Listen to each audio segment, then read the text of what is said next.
never knew how much I loved you till I saw you just a powerful lay. There are moments in life that stop time.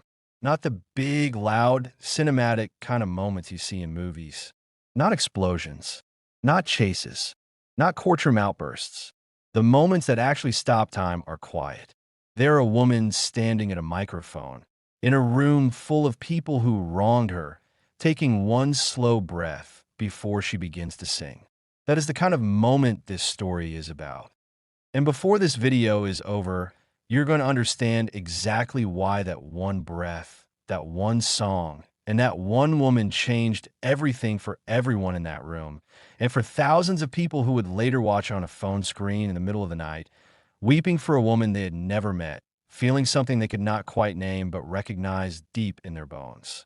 So stay with me, because this story did not begin at a wedding, and it certainly did not end there either. Before we go any further, let us know in the comments where you're watching from. We would love to hear from you. And if you're not already subscribed to Behind the Lie, hit that subscribe button right now so you never miss any of our upcoming stories, because we promise you, every single one hits differently. Now, let's go back to the beginning. It was a Tuesday morning in late October when Caroline first noticed that something was wrong. Not wrong in the way that marriages go wrong, slowly and quietly, the way a river changes course over decades without anyone noticing until the old riverbed is bone dry. This was wrong in her body. A persistent ache just beneath her ribs on the left side. A tiredness that sleep never touched. A loss of appetite so gradual she barely registered it until her clothes began fitting differently. She was 34 years old, living in a suburb outside of Nashville, Tennessee, and she had been married to a man named Derek for 6 years. She had a daughter who had just turned 4. She had a life that, from the outside, looked exactly the way she had always planned it to look. A home with a yard, a husband with a good job, birthday parties with too many balloons. She had worked as a music teacher at the local elementary school for 7 years, and every single one of her students knew that when Miss Caroline played the piano, the whole room changed. That is the kind of woman she was. The kind whose presence shifted the air. But on that Tuesday morning in late October, Caroline was not thinking about music or students or birthday parties.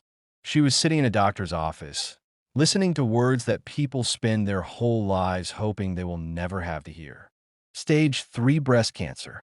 The doctor was thorough and measured and kind in that practice clinical way that good doctors learn, and he explained treatment options and timelines and support resources, and Caroline sat there nodding slowly, taking it all in, but what she would later tell her sister she was actually thinking about in that moment was her daughter's face. Her daughter, whose name was Lily, who had just learned to tie her shoes and who still smelled like baby shampoo even though she was 4, and who had recently told Caroline with complete seriousness that she wanted to be a mermaid when she grew up. Caroline sat in that chair and thought about Lily, and she decided right then that she was going to fight. What happened next is the part of this story that most people know, not because they know Caroline specifically, but because they have lived a version of it themselves, or they have watched someone they love live it, or they have read about it in 1,000 different places and felt that particular hollow ache that comes from recognizing a truth you wish were not true. According to data from research published and widely reported in the medical and wellness communities, women with serious illnesses like cancer are statistically far more likely to be left by their husbands than men in the same situation are to be left by their wives. The numbers are stark. One frequently cited study found that when a serious illness strikes a marriage, the patient is 6 times more likely to be a woman than a man when the marriage ultimately ends. 6 times. Not twice, not 3 times, 6. And the reason researchers and sociologists offer is both simple and devastating. Women, they say, are socialized to become caregivers. It is what they have always done. It is what they expect of themselves and what the culture expects of them. Men, far more often, are not prepared for that role. And when illness arrives and changes the terms of the marriage they signed on for, many of them leave. They simply leave. And that is exactly what Derek did. He did not leave immediately. That would have been too honest. Instead, he did what people who lack the courage for honesty always do. He became distant. He worked later and later. He was physically present in the house, but emotionally he had already packed his bags and walked out the front door. Caroline was going through her first rounds of chemotherapy, losing her hair, losing weight, spending days too exhausted to lift herself off the couch, and Derek was increasingly somewhere else. On his phone, on work calls that ran suspiciously long, at dinners with colleagues who somehow always required his attendance on Friday nights. Caroline noticed. She noticed everything. But she was fighting for her life, and she did not have the energy to fight for her marriage at the same time. So she held on. She held Lily. She sang to her daughter even on the nights when her voice was so thin and we could barely carry it across the room. And she held on. It was her sister, Michelle, who first told her what she had suspected but refused to say out loud. Michelle had seen Derek's car parked outside an apartment complex 20 minutes from her neighborhood on 3 separate occasions. She had seen him standing at the window of that apartment, talking to someone inside, his posture loose and easy and warm in a way that Michelle had not seen him be with Caroline in over a year. Michelle sat across from her sister at the kitchen table, took her hands, and told her. Caroline already knew. That is the thing about women who love deeply. They almost always already know. They just need someone to give them permission to stop pretending they do not. The divorce was filed in the spring. Lily was 4.5. Caroline was still in treatment. Derek moved into the apartment that Michelle had already identified, moving in with a woman named, well, for the purposes of this story, we will call her Rachel, a name that fits the role she played well enough. The legal proceedings were what you might expect when one person has all the energy and resources of someone building a new life, and the other person is simultaneously fighting cancer and fighting a custody battle from the couch, where they spend most of their days recovering from chemotherapy. Derek had a lawyer who was aggressive and well compensated. Caroline had her sister, her mother, a legal aid attorney who was doing his best, and a body that was being systematically poisoned in order to save it. It was not a fair fight, but Caroline did not ask for fairness. She asked for Lily. She fought for Lily with everything she had left, which was more than most people would have had in her position, because that is the kind of woman she was. The final custody arrangement was what her attorney called a compromise and what Caroline privately called a wound that never fully healed. She had Lily most of the time. Derek had weekends and alternating holidays. But the terms of the financial settlement were harder. The house was sold. The assets were divided in the cold, transactional language of legal documents that have no way to account for the fact that one person in a marriage had carried the other one for 6 years and then been left to drown while fighting cancer. Caroline moved into a smaller house with Lily and her mother, who came to stay and help, and she continued her treatment, and she continued to get up every single morning, which is the most extraordinary, ordinary act that people in impossible situations perform every single day, mostly without anyone acknowledging how remarkable it is. And then, 9 months after the divorce was finalized, she received a letter in the mail. Not an email. A physical letter on thick cream-colored stationery with elegant printed text that her trembling hands had to read twice before her brain accepted what her eyes were telling her. It was a wedding invitation. Derek and Rachel cordially requested the honor of her presence at their marriage ceremony. And beneath the formal printed text, in Derek's own handwriting, was a note. It said, "I would be honored if you would sing at the reception. For old time's sake, I think it would mean a great deal to everyone there." Caroline's mother, who was sitting at the kitchen table when Caroline opened it, said later that she had never seen her daughter's face do what it did in that moment. It was not anger. It was not grief. It was something else entirely. Something still and decided and quiet. Like watching a person realize that they have been waiting, without knowing it, for exactly this moment. Caroline's sister Michelle said, "Don't go. He wants to humiliate you." Her oncologist gently reminded her of her energy levels and her treatment schedule. Her mother said nothing, because mothers who know their daughters well know when words are not going to change anything. Caroline held the invitation in her hands for a long time. Then she picked up the phone and called Derek. She told him she would come. She told him she would sing. And then she hung up, walked to the old upright piano in the corner of the small living room, and she sat down and began to play something she had been quietly writing for months without fully knowing why. Now, before we go any further, let's pause for just a moment, because what happens next is the heart of this entire story, and you need to understand something first. What Caroline did at that wedding was not spontaneous. It was not a breakdown. It was not a woman who had lost control of her emotions in a difficult moment. What Caroline did was the culmination of something that had been building in her for years. She was a music teacher. She understood what songs do. She understood that music reaches places that words alone cannot reach, that a melody can bypass every wall a person has built around themselves and land directly in the place where truth lives. She had been teaching that to 8-year-olds for 7 years. She understood it in her bones, and she decided to use the one gift she had always had, the one thing Derek had never been able to take from her, to say what needed to be said, in a room full of people who knew them both, in the one language that no lawyer could translate and no press statement could reframe. The wedding was held at a venue outside Nashville on a Saturday in late September. It was a beautiful venue. White flowers everywhere. Chandeliers. A string quartet for the ceremony. The kind of wedding that costs enough money to make you think very carefully about what you are really paying for. There were 120 guests, many of whom had known Caroline and Derek as a couple. Many of whom had watched Caroline fight through cancer. Many of whom had, in quiet conversations at dinner parties and in grocery store parking lots, expressed their private discomfort with what Derek had done. But it said nothing to his face, because that is what people do. They witness wrongs, and they stay quiet, and they send casseroles, and they move on. Caroline arrived 45 minutes before the reception began. She was thinner than most of the guests had seen her.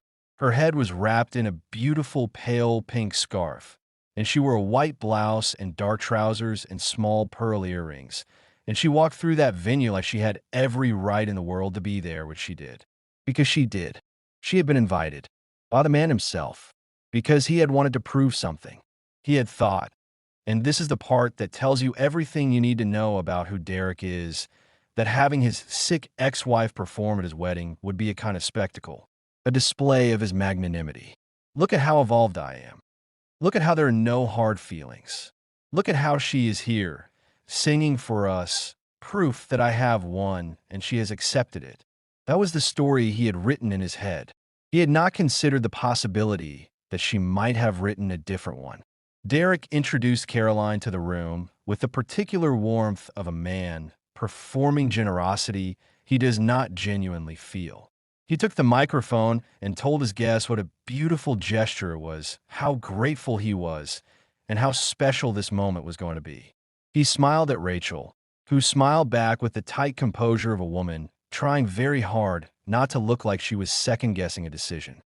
And then Derek handed the microphone to Caroline, and he stepped back, and he waited to receive his applause. What happened in the next 4 minutes and 37 seconds has been described by the people who were in that room in ways that consistently use the same words. Silence. Stillness. The feeling that time had stopped. Several guests have said in the months since that they had been to hundreds of weddings and never felt anything like what they felt in that room while Caroline sang. One woman who attended said it was the most honest thing she had ever witnessed at any event in her life. Another said she wept from the first note and could not explain why until she realized that what she was watching was a person telling the truth in a room where everyone had agreed, without discussing it, that the truth would not be spoken. And Caroline had simply declined to honor that agreement. She did not sing a cover song. She did not sing something beautiful and meaningless and appropriate for a wedding reception.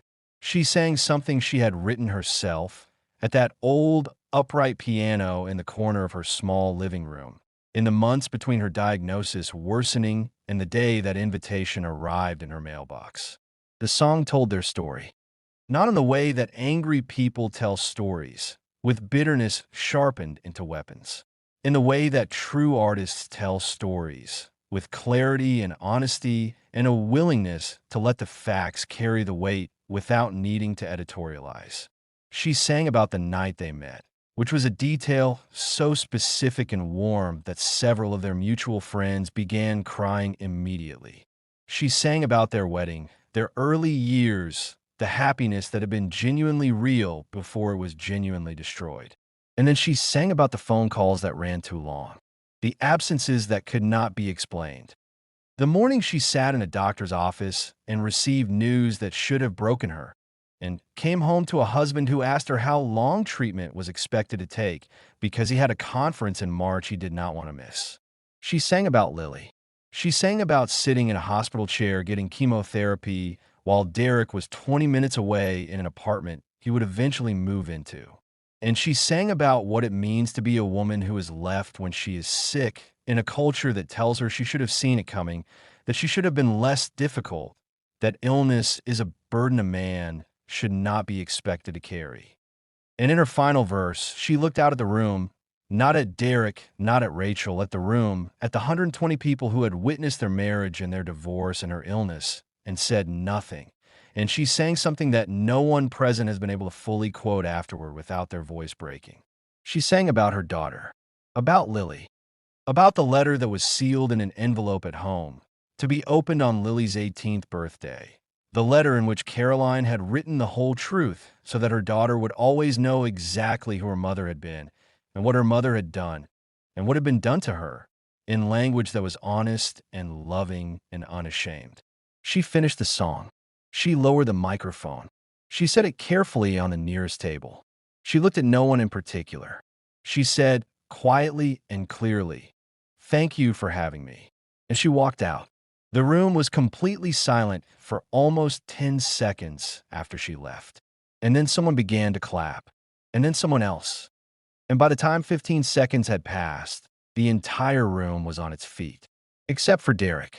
And except for Rachel, who sat very still, looking at each other with the particular expression of two people realizing simultaneously that something has changed in a way they cannot take back. One of the guests pulled out their phone and began recording during Caroline's second verse. They did not post it immediately. They went home that night and they thought about it. They talked to their spouse about it. And the next morning, they posted it to their social media account with no caption other than the name of the song, which Caroline had called What I Left Behind. Within 48 hours, that video had been shared over 90,000 times. Within a week, it had been viewed by millions of people across the country.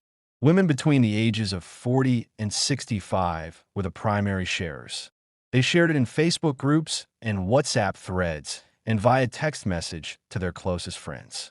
They shared it with notes that said, "You need to watch this," and "This destroyed me," and "This is the most powerful thing I have ever seen," because they recognized something in it. Not everyone had been left while they were sick. Not everyone had been married to Derek. But every woman who watched that video recognized the fundamental experience at the core of it. The experience of loving someone fully and being treated as though that love was the least important thing in the room. The experience of being underestimated.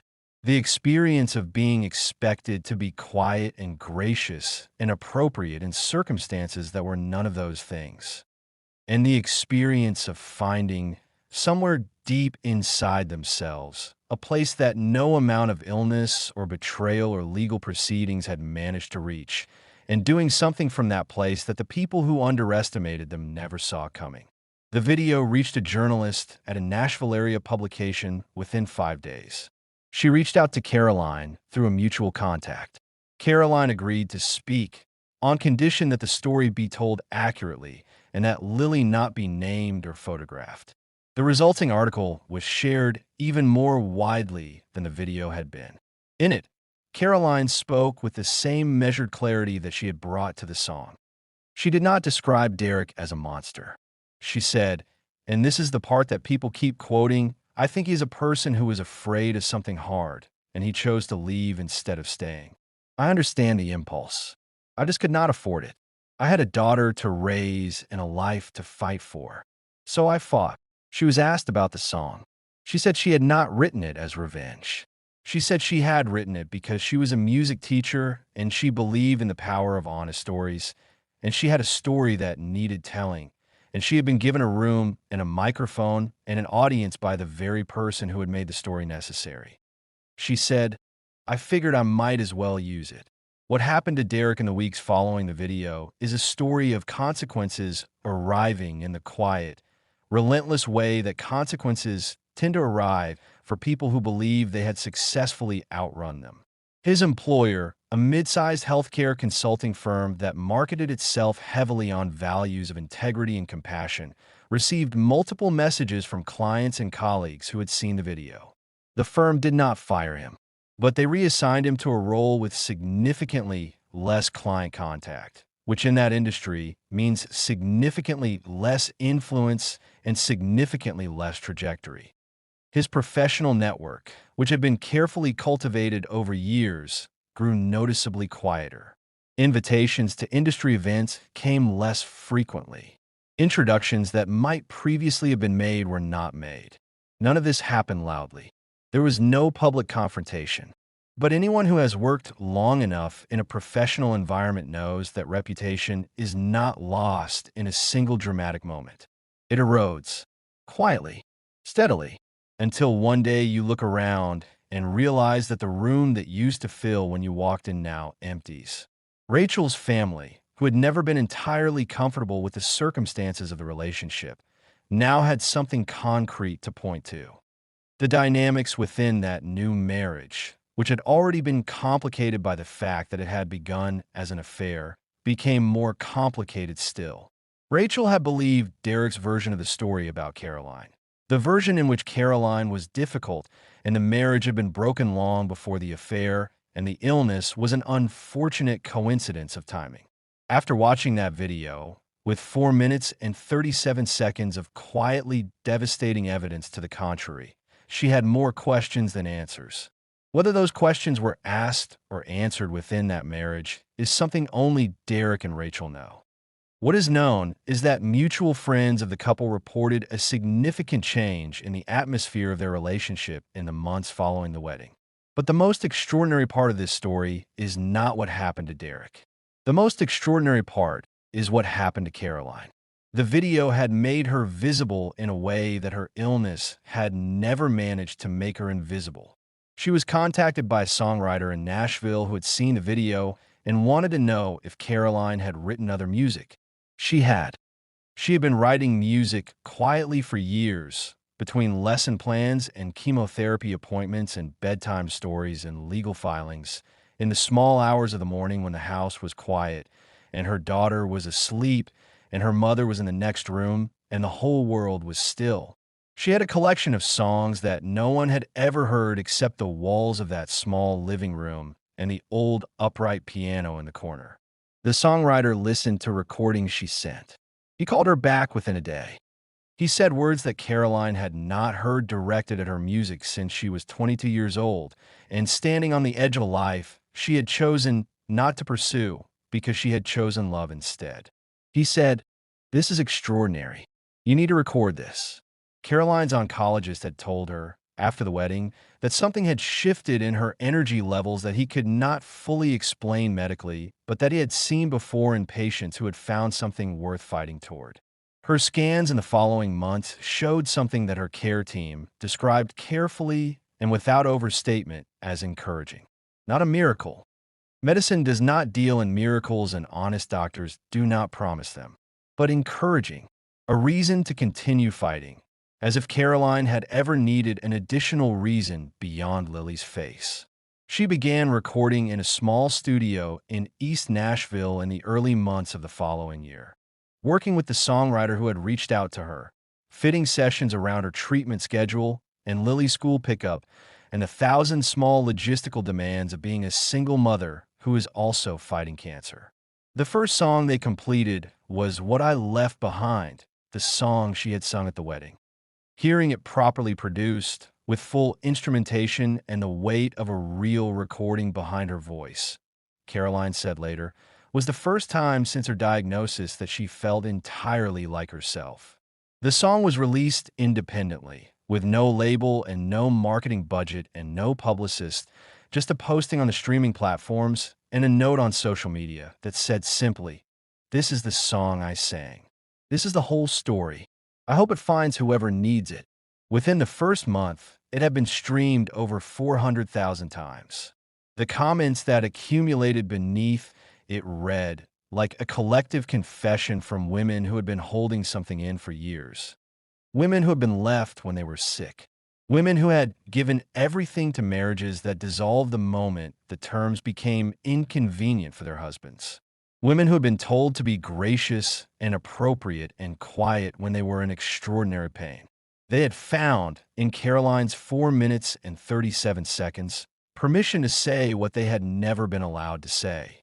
And they flooded those comments with their stories, their names, their fury, their grief, and their love for a woman they had never met but recognized in the deepest part of themselves. Caroline read every single one. Now I want you to think about something, because this story asks something of us beyond the emotional response it provokes. It asks us to look at what we expect of women in impossible situations. It asks us to look at what we consider to be appropriate behavior and who we have decided gets to define that word. When Caroline received that invitation, every reasonable voice in her life told her not to go, to be dignified, to stay away, to let Derek have his day and move on. And what every one of those voices was really saying, without meaning to, was be quiet. Don't make a scene. Don't cause trouble. Don't make the people who wronged you uncomfortable by refusing to disappear gracefully. And Caroline, who had been quiet for years, who had been fighting and enduring and rising and falling and rising again in the absolute silence of a woman who had no audience and no microphone, looked at that invitation and made a different choice. She walked into that room. She sang the truth. And then she walked back out. There's a study that has been cited widely in conversations about cancer and marriage and gender and caregiving that found the patient was 6 times more likely to be a woman than a man when a seriously ill couple divorced. 6 times. 6. That statistic is not a footnote. It is a window into something enormous about the way we have built the contract of marriage and who we expect to honor it when it becomes costly, and who we have historically allowed to walk away. Caroline's story is not unique. What is unique is that she found a way to say so in a room full of people who needed to hear it, in a language that bypassed every defense they had and landed directly where the truth lives. As of the time this story is being told, Caroline is still in treatment. She is still fighting. She is still showing up every morning, which remains the most extraordinary, ordinary act a person in her position can perform. Lily, who is now 6 years old, knows that her mother is a singer. She has heard the song.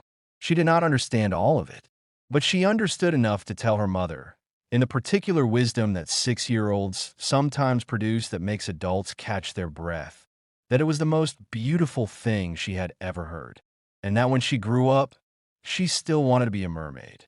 But maybe she could also be a singer.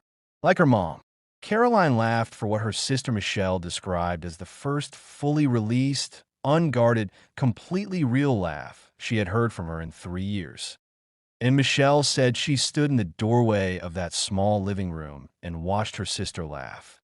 And she thought about the woman who had sat across the kitchen table from her and received the truth about Derek, and the woman who had sat in the doctor's office and decided she was going to fight, and the woman who had stood at that microphone and sung the whole truth in a room full of witnesses. And she thought, there's not a single thing that has happened to this woman that has managed to reach the part of her that makes her who she is.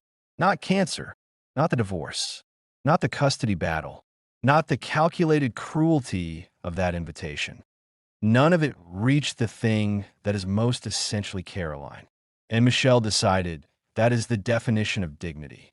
Not being unaffected, not being unbroken, not being above it all, Dignity is the part of you that nobody else gets to reach.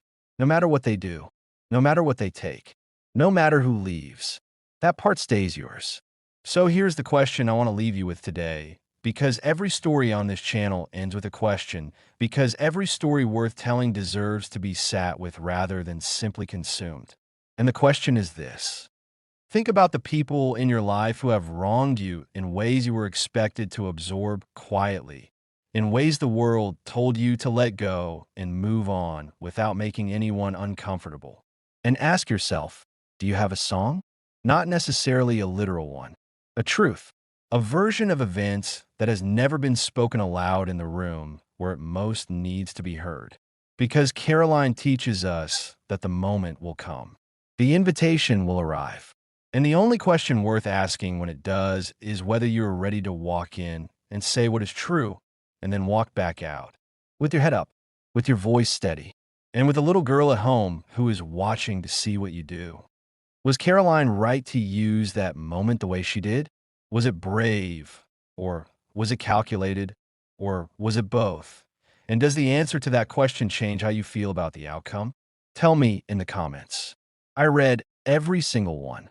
And if you're watching this and you're in a situation where you feel like the person who has been left holding the weight of something that was supposed to be shared, I want you to know that this channel exists for you. Every story we tell here is for the person sitting in the quiet of their own life, recognizing something in someone else's story that they have never had the words for before. Subscribe to Behind the Lie. Turn on the notification bell so you never miss a story. Because next time, we're going into a story about a woman who discovered, the night before her wedding, a secret her fiancé had been hiding for 11 years. And what she chose to do at that altar with that information will leave you unable to speak for several minutes. We will see you there.